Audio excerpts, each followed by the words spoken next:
Amém, irmãos? Vamos então dar continuidade aos nossos estudos no Evangelho de Mateus. Abra sua Bíblia no capítulo 13 de Mateus. Nós vamos ler juntos aí dos versículos 1 até o 23. O nosso tema de hoje é respostas ao Evangelho. Como nós vamos ver aí no texto e no decorrer do estudo, nós vamos perceber Jesus falando através da palavra, da parábola, do semeador. E Jesus ele faz referência a 4 tipos de solos onde a semente cai, e que isso faz uma referência a 4 tipos de ouvintes, a 4 tipos de corações, como se fossem esses solos. E Jesus ele vai comparando ali e vai mostrando as diferenças, de um para o outro. Obrigado, irmão. Vamos ler o texto, então? Diz assim: Naquele mesmo dia, Jesus saiu de casa e se assentou à beira-mar. E grandes multidões se reuniram em volta dele, de modo que entrou no barco e se assentou. E toda a multidão estava em pé na praia. E de muitas coisas lhes falou por parábolas, dizendo: Eis que o semeador saiu a semear. E ao semear, uma parte caiu à beira do caminho, e vindo as aves, a comeram. Outra parte caiu em solo rochoso, onde a terra era pouca, e logo nasceu, visto não ser profunda a terra. Saindo, porém, o sol a queimou, e porque não tinha raiz, secou-se. Outra parte caiu entre os espinhos, e os espinhos cresceram e a sufocaram. Outra, enfim, caiu em terra boa e deu fruto, a 100, 60 e 30 por 1. Quem tem ouvidos para ouvir, ouça. Então os discípulos se aproximaram de Jesus e lhe perguntaram: Por que o Senhor fala com eles por meio de parábolas? Ao que Jesus respondeu: Porque a vocês é dado conhecer os mistérios do reino dos céus, mas àqueles isso não é concedido. Pois ao que tem, mais será dado, e terá em abundância, mas ao que não tem, até o que lhe tem será tirado. Por isso, falo com eles por meio de parábolas, porque vendo, não veem, e ouvindo, não ouvem nem entendem. Assim neles se cumpre a profecia de Isaías: Ouvindo vocês ouvirão, e de modo nenhum entenderão. Vendo vocês verão, e de modo nenhum perceberão. Porque o coração deste povo está endurecido. Ouviram com os ouvidos tapados e fecharam os olhos, para não acontecer que vejam com os olhos, ouçam com os ouvidos, entendam com o coração, se convertam e sejam por mim curados. Bem-aventurados, porém, são os olhos de vocês, porque veem. E bem-aventurados são os ouvidos de vocês, porque ouvem. Pois em verdade lhes digo que muitos profetas e justos desejaram ver o que vocês estão vendo, mas não viram. E quiseram ouvir o que vocês estão ouvindo, mas não ouviram. Ouçam, portanto, o que significa a parábola do semeador. A todos os que ouvem a palavra do reino e não a compreendem, vem o maligno e arrebata o que lhes foi semeado no coração. Este é o que foi semeado à beira do caminho. O que foi semeado em solo rochoso, esse é o que ouve a palavra e logo a recebe com alegria. Mas ele não tem raiz em si mesmo, sendo de pouca duração. Quando chega a angústia ou a perseguição por causa da palavra, logo se escandaliza. O que foi semeado entre os espinhos é o que ouve a palavra, porém as preocupações deste mundo e a fascinação das riquezas sufocam a palavra e ela fica infrutífera. Mas o que foi semeado em terra boa é o que ouve a palavra e a compreende. Este frutifica e produz a 100, a 60 e a 30 por 1. Bom, irmãos, nesse ponto aqui do Evangelho de Mateus, nós nos deparamos com o terceiro grande discurso que Jesus faz, E aí, nós vamos perceber no decorrer dos estudos, dos próximos capítulos, que Jesus utiliza 7 parábolas aqui para ensinar sobre o reino dos céus. Nas 2 primeiras, ele se concentra em falar sobre como o reino é estabelecido. Nas 2 seguintes, fala sobre o crescimento desse reino. A quinta e a sexta vai mostrar o valor do reino, e a última vai falar da responsabilidade dos discípulos dentro do reino. Então, Jesus ele ensinava verdades eternas, né, com autoridade, com poder e com profundidade. E para isso, ele usava algumas histórias, algumas imagens, alguns símbolos para poder explicar. Por exemplo, para falar sobre humildade, Jesus foi lá e pegou uma criança no colo. Nós vamos ver isso lá na frente, em Mateus capítulo 18. Para falar sobre como o pecado se espalha, Jesus diz que um pouco de fermento leveda toda a massa. Como nós vamos ver também dentro desse próprio capítulo 13, mais para frente. Depois, para falar sobre o papel da igreja também, no mundo, né? Jesus diz que os discípulos são o sal da terra e luz do mundo, como nós já estudamos. Então, Jesus usava de algumas ferramentas, de alguns exemplos, de algumas imagens e de parábolas como uma ferramenta, tá? E a parábola, ela significa o quê? Ela é uma história simples do dia a dia, usada para ensinar ou uma verdade espiritual ou uma verdade moral, algo moral para a vida das pessoas. E Jesus passou a usar esse método, né, nas suas pregações ali, em um momento específico do seu ministério, para poder esconder certas verdades das multidões. Porque a grande maioria dessas pessoas não estavam ali interessados em aprender verdadeiramente do que Jesus estava ensinando. Eles rejeitavam a mensagem verdadeira. E a partir daí, quando ele falava ao público em geral, né, ele usava só parábolas. E aí, em particular, aos mais chegados, aqueles que de fato estavam interessados em entender sobre o que Jesus estava falando, ele explicava o que essas parábolas queriam dizer. Foi o que ele fez aqui. Então, as parábolas de Jesus, irmãos, elas não são apenas ilustrações. Elas são parte da revelação de Deus, né, através da vida e das obras de Jesus. Então elas serviam não só para explicar, mas também para esconder a verdade daqueles que não entendiam, daqueles que não desejavam entender. Então, para aqueles que aceitavam a mensagem do reino, Jesus dava entendimento, um entendimento mais profundo. Mas para aqueles que rejeitavam a verdade, ele deixava as coisas ainda mais obscuras. Você imagina o tanto de ponto de interrogação que não ficava na cabeça desse povo, enquanto Jesus falava ali por parábolas. Eles não entendiam nada. Só o que esse homem está falando, gente? Não está entendendo nada. Não tem nada a ver com o que a nossa escritura nos mostra, né? Que os nossos mestres da lei nos ensinam. Parece que ele está falando em outra língua, né? Bom, por causa disso, irmãos, nós entendemos então que quando alguém insiste em rejeitar o Senhor e a palavra dele, mesmo diante de tantos avisos, né, que Deus nos dá, Deus, ele pode simplesmente entregar essa pessoa aos seus próprios desejos. Ele pode confirmar essa escolha do homem e deixar essa pessoa entregue ao seu próprio caminho. E esse, irmãos, é o maior juízo que alguém pode receber da parte de Deus. É ser deixado por Ele para que faça as suas próprias escolhas e siga o seu próprio caminho. Se nós não tivermos a presença de Jesus interferindo no nosso caminho, nos levando para perto dele, nós estamos perdidos, irmãos. Essa parábola do semeador é como se fosse a porta de entrada para que nós pudéssemos entender o reino, né?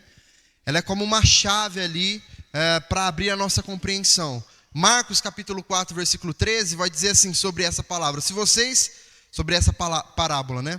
Se vocês não entenderem esta parábola, como compreenderão todas as outras? Jesus fala isso lá também. Então, essa parábola também nos ensina algo muito importante sobre o ministério de Jesus, que é que Jesus não se deixava impressionar pelas multidões que estavam ao seu redor. Ele não fazia média. Por mais que estivesse cheio de gente ali, ele não fazia gracinha para ninguém. Mesmo quando muitas pessoas o seguiam, ele sabia, irmãos, que muitos daqueles que estavam ali não queriam segui-lo de verdade, não estavam dispostos a segui-lo verdadeiramente, a obedecer a sua mensagem verdadeiramente. Muitos se aproximavam dele, talvez por curiosidade, talvez por interesse, né? Talvez por um entusiasmo momentâneo ali, visto que todo mundo estava indo, né, nessa mesma onda. Só que eles não estavam dispostos a dar frutos de arrependimento. Então, a mensagem da parábola é muito clara aqui. Jesus está dizendo que a mesma semente, ou seja, a palavra de Deus, ela pode produzir resultados diferentes a depender do solo onde ela cai. Como Satanás, por exemplo, utilizou a palavra de Deus. Ele utilizou da palavra de Deus, mas para tentar Jesus, e não da maneira correta. Então, a depender da mão de quem cai a palavra, essa palavra gerará fruto ou não, tá? E aí, falando mais especificamente, então, sobre os solos, né, que Jesus vai destacar, né? Primeiro ele fala das sementes que caem à beira do caminho, que vão demonstrar um coração endurecido, né? A explicação de Jesus aqui sobre esse solo fala sobre um coração que não recebe a palavra. Nós podemos destacar 3 características desse tipo de ouvinte ou desse tipo de coração. Primeiro é um coração que ouve, mas que não compreende. Jesus diz que esse coração é como um solo duro, né, pisado por muitos ali. É um coração perturbado pela correria da vida, distraído pelas coisas deste mundo. A palavra até chega, até toca nesse solo. Só que ela é esmagada pela rotina, pelos hábitos, pela indiferença, pela nossa indiferença espiritual.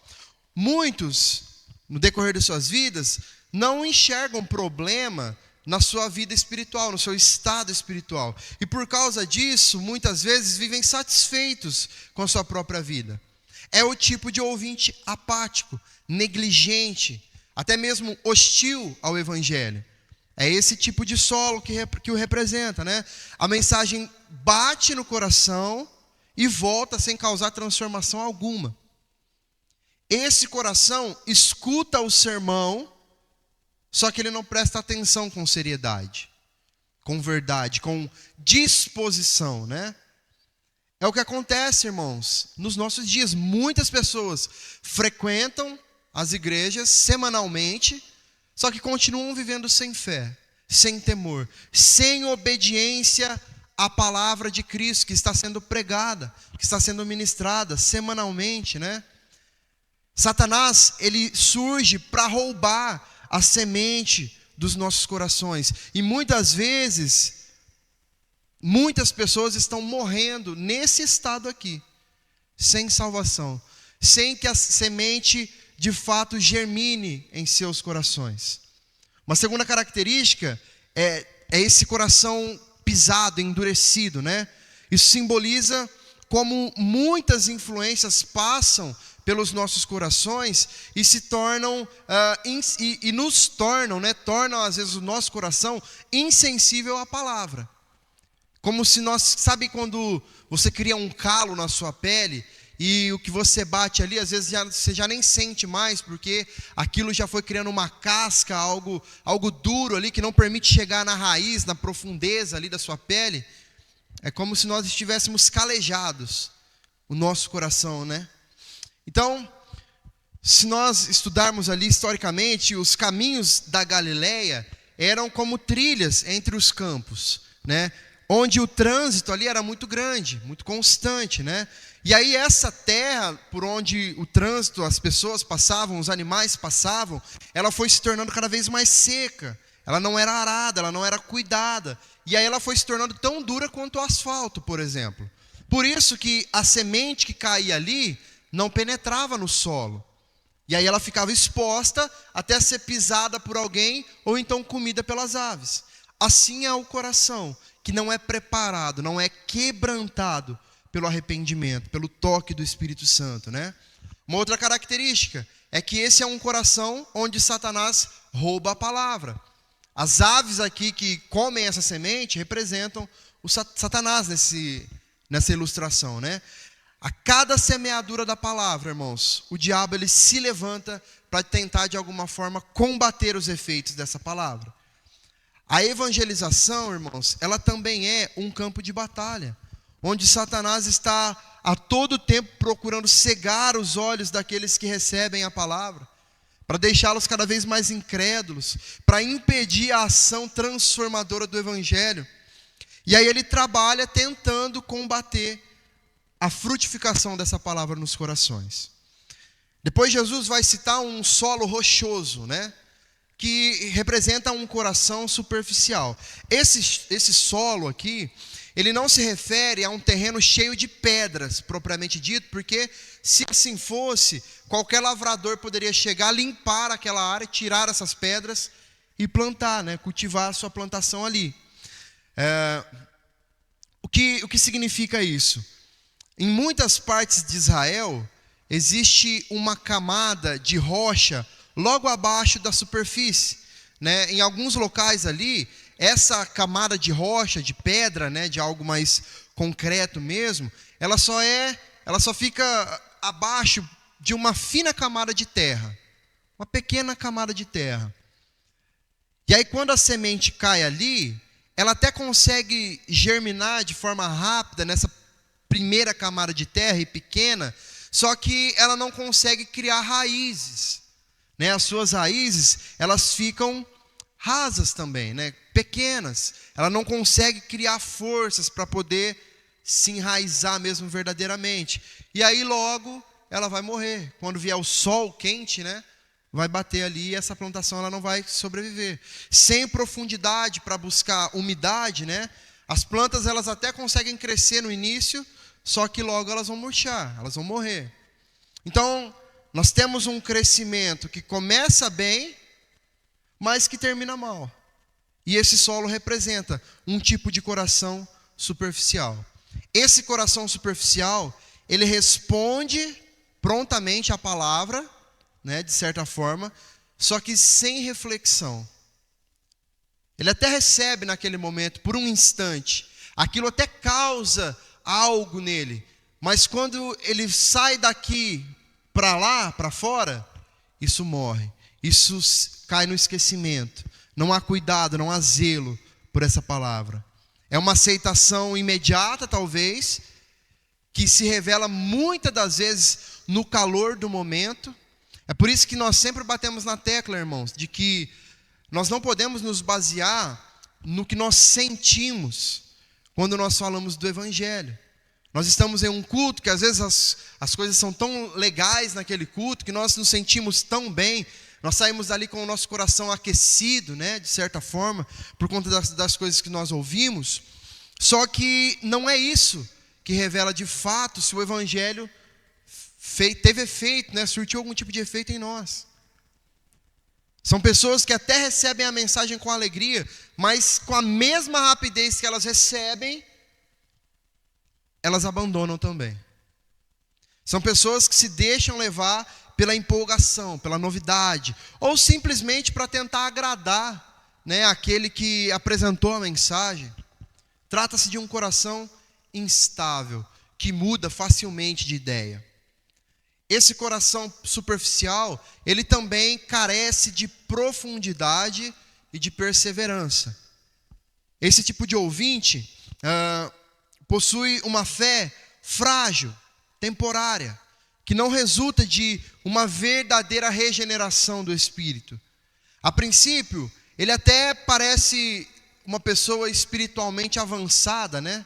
Porque recebe ali, a sua reação é rápida, o seu crescimento inicial até impressiona, só que falta profundidade, falta verdade na vida espiritual. Quantas pessoas nós conhecemos no decorrer das nossas vidas cristãs que começaram na igreja e trabalhando e fazendo e acontecendo e as coisas fluindo, e de repente essa pessoa começa a esmorecer e hoje já nem são partes mais de uma igreja. É esse tipo de solo rochoso, que não tem profundidade para firmar as suas raízes. Muitos irmãos hoje, né, são atraídos por pregações centradas na pessoa do homem, centradas na prosperidade, centradas em cura, em revelação apenas. Se empolgam com um evangelho de bênçãos, né, mas abandonam a fé quando ficam diante das dificuldades. É aquele tipo de crente que não consegue ouvir o primeiro não de Deus, que já abandona a fé, abandona a igreja. Aí é a igreja que não serve mais, aí é o pastor que é muito ruim, aí é a liderança que não cuidou direito. Nós sabemos que existe esse tipo de situação também. Mas o que Jesus está falando aqui é sobre quem ouve, né? Sobre o coração daquele que ouve. Esse coração superficial também não calcula e não percebe o preço, o custo do discipulado. É um ouvinte que não abraça o evangelho de forma verdadeira, que abraça um tipo de evangelho, que nem é evangelho, né? Que foi moldado à sua conveniência. Aquilo que ele quer, aquilo que ele gosta de ouvir, aquilo que ele acha mais prazeroso de se ouvir, aquilo que afaga o seu próprio ego. Então, é uma fé em um Cristo, entre aspas, que se encaixa nos seus próprios desejos, não no Cristo crucificado. São pessoas que nunca consideram seguir a Cristo verdadeiramente, nunca entendem que para isso, para seguir a Cristo, exige autonegação, exige entrega, exige serviço. É o tipo de ouvinte que não quer pagar o preço, só quer o bônus da fé, né? Ele se comove com as pregações, ele fala com entusiasmo até um certo momento, né? Sobre a beleza do evangelho, ele chora diante dos apelos, só que a sua fé, ela é como uma neblina passageira. Rapidamente ela some, ela desaparece.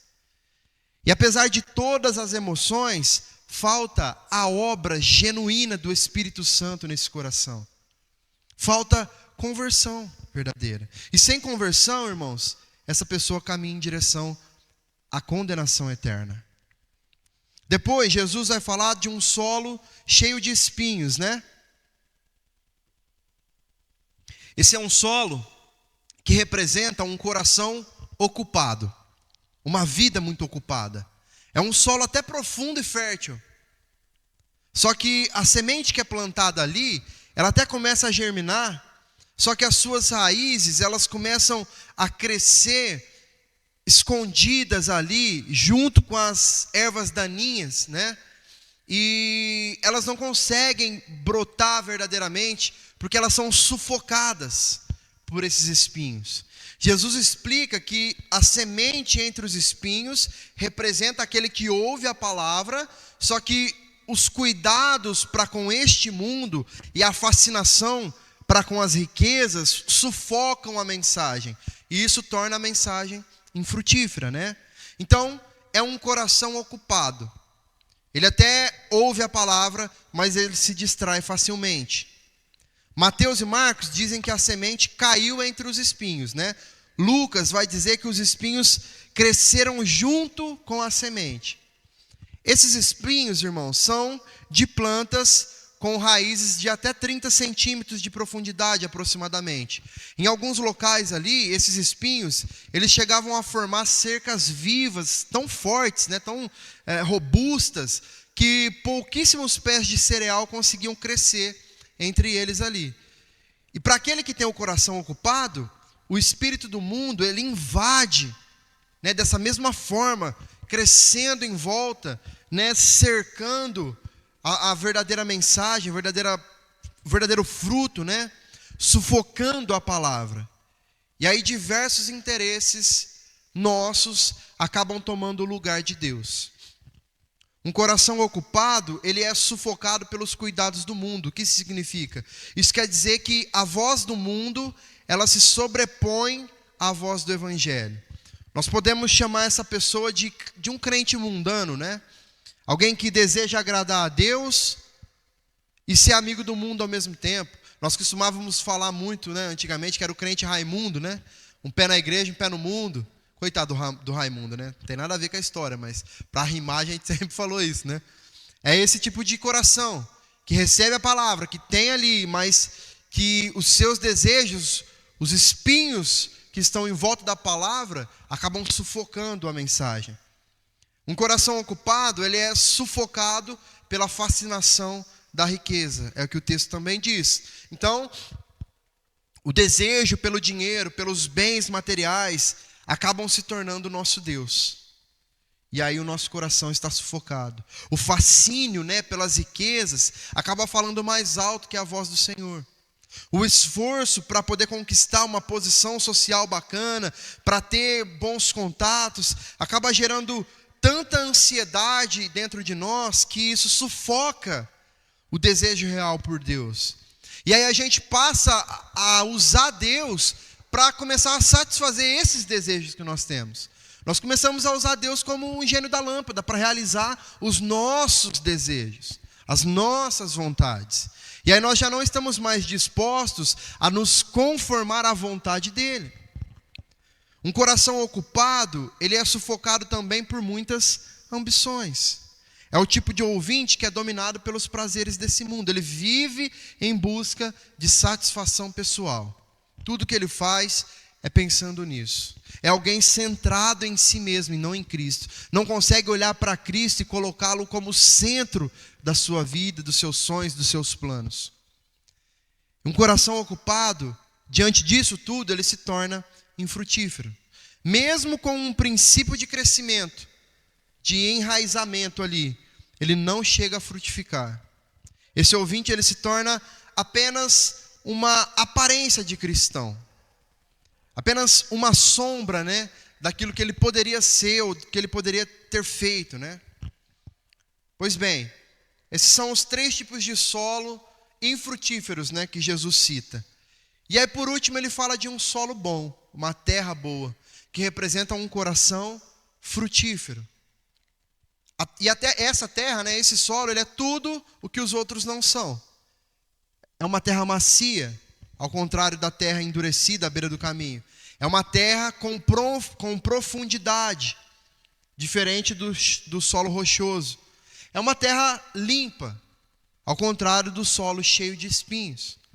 E é nesse terreno, irmãos, que a semente pode germinar com vigor, pode produzir uma colheita abundante a 100, a 60 e a 30 por 1, como o texto diz. A primeira característica desse tipo de solo é que representa um coração frutífero, Ou seja, é o tipo de pessoa que não apenas escuta, mas recebe a mensagem com um coração sensível, obediente, pronto e disposto a colocar em prática aquilo que acabou de ouvir. É o tipo de ouvinte que se arrepende dos seus pecados, que crê em Cristo verdadeiramente, que nasce de novo e que passa a viver a sua vida de maneira santa, tentando se santificar dia após dia. Além disso, todos os outros solos, citados aqui, citados por Jesus, eles são atacados por inimigos diferentes. O solo duro, ele é invadido por Satanás, que rouba a palavra. O solo rochoso, ele é dominado pela carne, pelos desejos, que produz uma fé superficial. E o solo espinhoso, ele é sufocado pelo mundo. São 3 grandes inimigos espirituais do crente, irmãos: o diabo, a carne e o mundo. A segunda característica é que um coração frutífero, ele não apenas germina, mas ele produz fruto também. Aqui a semente não apenas nasce e cresce. Essa árvore que ela se transformou, produz fruto. Não é uma árvore por si só, infrutífera, ou uma árvore bonita, cheia de belas flores, mas sem fruto. Jesus está ensinando que o fruto é a evidência da salvação, como Paulo diz em Gálatas capítulo 5. Ao contrário dos corações que não frutificam, o crente verdadeiro, irmãos, ele persevera na fé. Ele não se deixa desviar pelos prazeres do mundo, por aquilo que o mundo tem a oferecer. Outro ponto importante aqui é lembrar que o semeador, ele deve lançar a palavra de Deus e não palavras humanas. Muitos pregadores do nosso tempo, dos nossos dias, eles semeiam aquilo que agrada os ouvidos e não aquilo que salva a alma. Eles estão pregando aquilo que é popular, aquilo que enche os templos e não aquilo que é bíblico.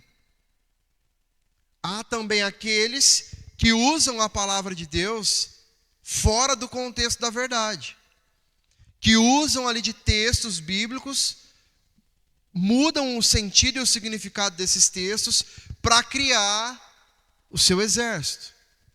Assim como o diabo fez, que pegou o texto bíblico e tentou aplicar em Jesus de outra forma. A partir do momento que nós pegamos a palavra, a Bíblia, e tentamos aplicá-la de uma maneira que não condiz com a verdade do Evangelho, irmãos, ela deixa de ser palavra de Deus. Não é porque são palavras que estão na Bíblia que podem ser utilizadas de qualquer forma que está abençoado, não. Porque se não há a ação do Espírito Santo na utilização dessa palavra, não há essência. Ela se torna um livro. Um livro que muitas denominações foram criadas, baseadas no que leram nessa mesma Bíblia que nós cremos, nessa mesma palavra que nós cremos, mas que foram por um caminho completamente oposto da salvação e do verdadeiro Evangelho. Baseados no texto bíblico. Mas por quê? Porque tiraram o texto bíblico do seu contexto e aplicaram conforme as suas próprias vontades, seus próprios desejos. Então, palavras que estão na Bíblia, mas que são aplicadas fora da verdade do Evangelho, não são palavra de Deus. São distorções, e essas distorções não produzem frutos verdadeiros e eternos. E a terceira característica desse coração frutífero é que é um coração frutífero que produz em medidas diferentes. Jesus mostra que, embora todos os que são um solo bom frutifiquem, os que têm um solo bom, uma terra boa, podem frutificar, nem todos vão frutificar na mesma proporção. Às vezes nós vemos plantações aí que foram plantadas juntas, estão próximas uma da outra. Às vezes uma árvore produz mais frutos do que a outra. As duas produzem, mas uma produz mais do que a outra.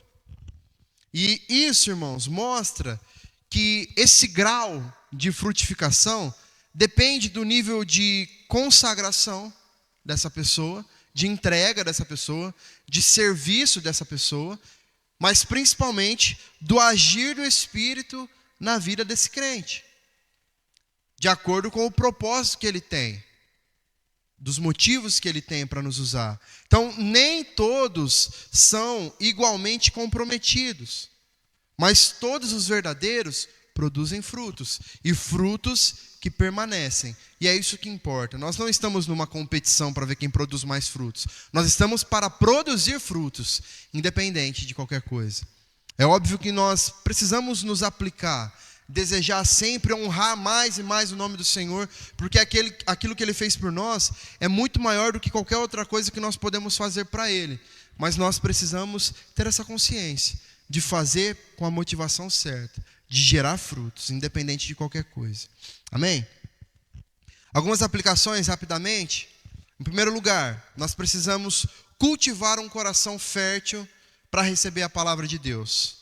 Muitos de nós, irmãos, nós corremos o risco de cultivar um solo rochoso ou cheio de espinhos, uma terra dura.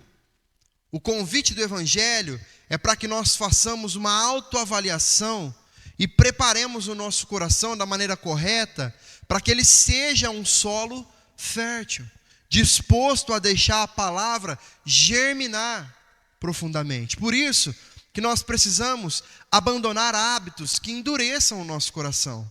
Toda apatia, distração de uma vida que é voltada para o mundo e para as suas preocupações, nós precisamos abandonar. Nós temos que abrir mão do egoísmo, do orgulho, do comodismo que muitas vezes toma conta de nós, né? Um comodismo espiritual, e passar a buscar um relacionamento profundo com Deus, enraizado na sua palavra.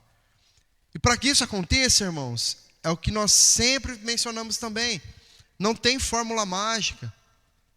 É viver uma vida espiritual intencional, com práticas espirituais intencionais. Leitura da Bíblia, oração, comunhão com a igreja, É isso que vai nos tornar esses solos férteis, para que a palavra que chegar poder germinar, crescer e gerar frutos. Assim como a semente, ela precisa de um solo preparado, arado, precisa de umidade para crescer, né? Nós também precisamos de um coração arrependido, que busca constantemente ser submisso ao Espírito Santo. Então, nós somos chamados para rever as nossas prioridades diante dessa palavra que nós ouvimos hoje. Rever como está o solo do nosso coração.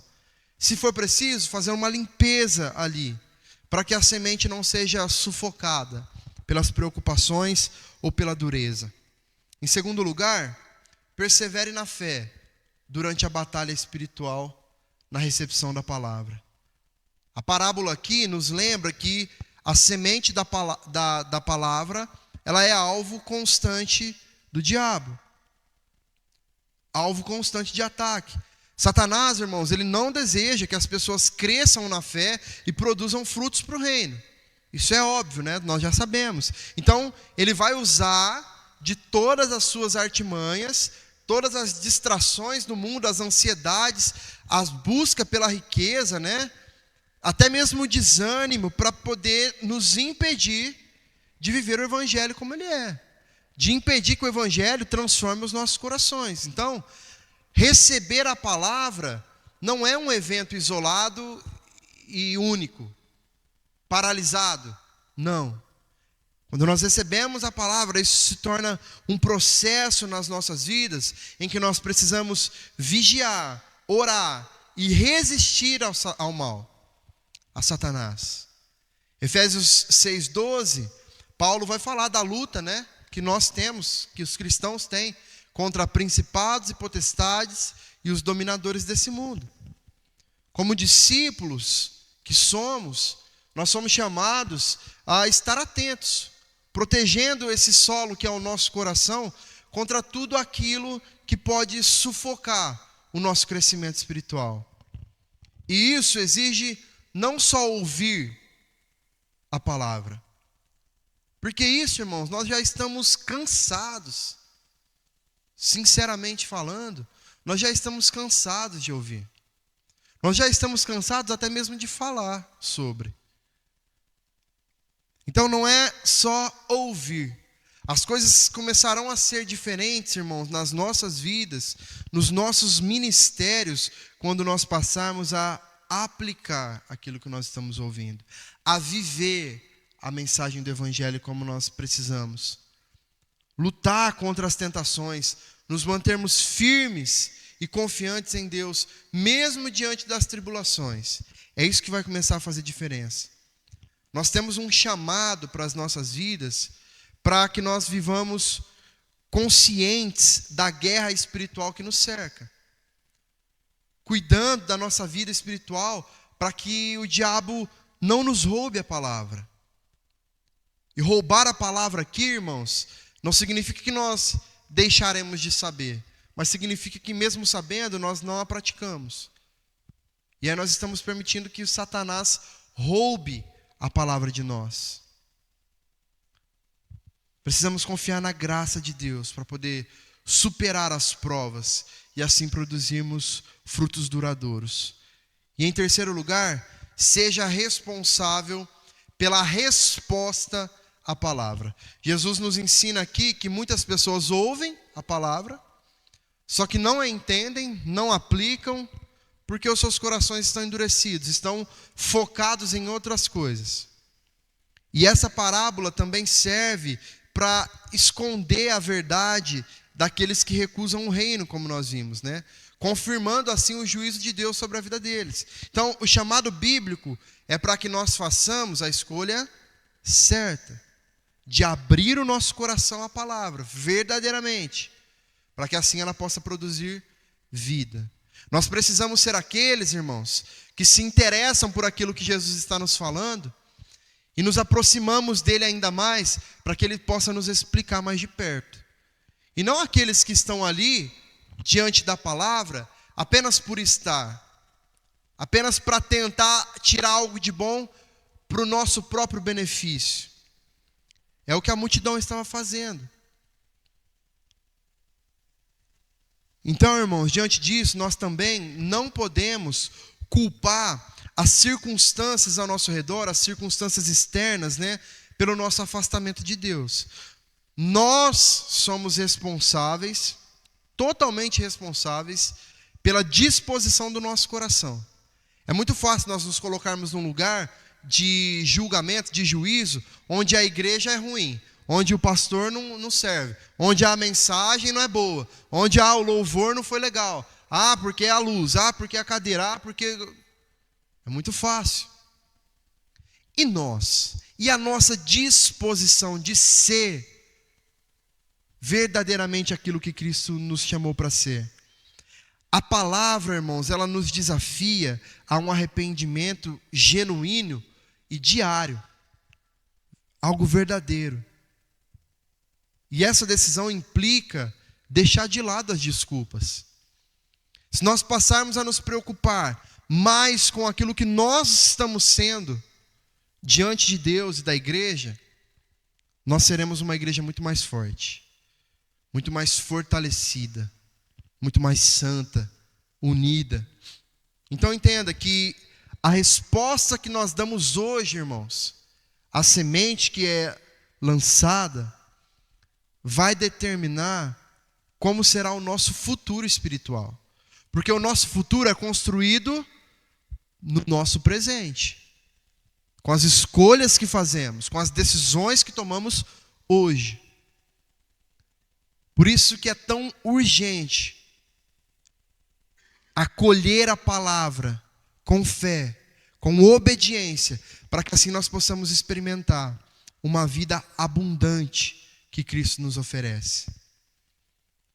Aí nós percebemos, irmãos, que somente em Cristo nós encontramos a raiz verdadeira que pode nos sustentar, a força que vai nos fazer perseverar, e o amor, a misericórdia que produz frutos para a glória de Deus. Que nós, diante dessa palavra, nós não sejamos solos infrutíferos, rochosos, espinhosos, mas que nós sejamos uma terra boa, um solo preparado e arado, para que o reino de Deus se manifeste, e assim possa refletir a graça e o poder de Cristo, que nos chamou das trevas para a sua maravilhosa luz. Amém?